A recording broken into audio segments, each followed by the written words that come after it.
On va prendre l'exemple de quelqu'un qui travaille dans une entreprise. Au fond, il y a un leader qui est le directeur. Il y a une quête du jeu qui est celle que l'entreprise gagne de l'argent. Bon. Après, il y a une autre chose, c'est que d'un côté, il y a le fait que les quêtes ne sont pas toujours aussi précises que dans un jeu.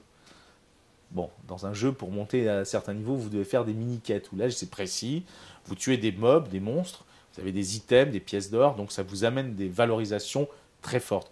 Dans une entreprise, vous êtes rarement, pas toujours valorisé. De plus, je dirais que vous êtes confronté au fait que parfois, au fond, vous êtes pris par... ça, c'est la même chose pour tous les jeux vidéo. C'est-à-dire que vous avez votre corps, parfois qui vous pèse. Dans certains jeux vidéo, il est possible, l'elfe de la nuit a la capacité de devenir invisible. Pas évident dans la vraie vie. Et puis au-delà, même si certains de mes joueurs que je rencontrais me disaient je vais au travail, quand ils allaient jouer, il y a quand même l'idée que lorsqu'on joue à ces jeux-là, vous ne gagnez pas d'argent, entre guillemets, réel. Vous ne faites pas vivre votre famille, ni quoi que ce soit. Donc, je dirais que votre question, c'est comme une manière de reposer la question de la différence entre le réel et le virtuel.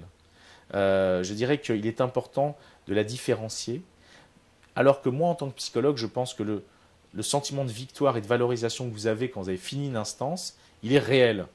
Parce que nous, en psychanalyse, il y a un concept qu'on appelle la réalité psychique. Et je pense que la réalité psychique est très proche de la réalité virtuelle. Nous sommes dans une sorte de rêve éveillé. Nécessaire, on a besoin du rêve. Et les êtres humains ont besoin de rêver. Je pense que les mondes virtuels sont des sortes de rêves qu'on nous donne à voir, qui sont prêts à porter, dans lesquels même on peut agir. C'est normal qu'on ait envie d'y être.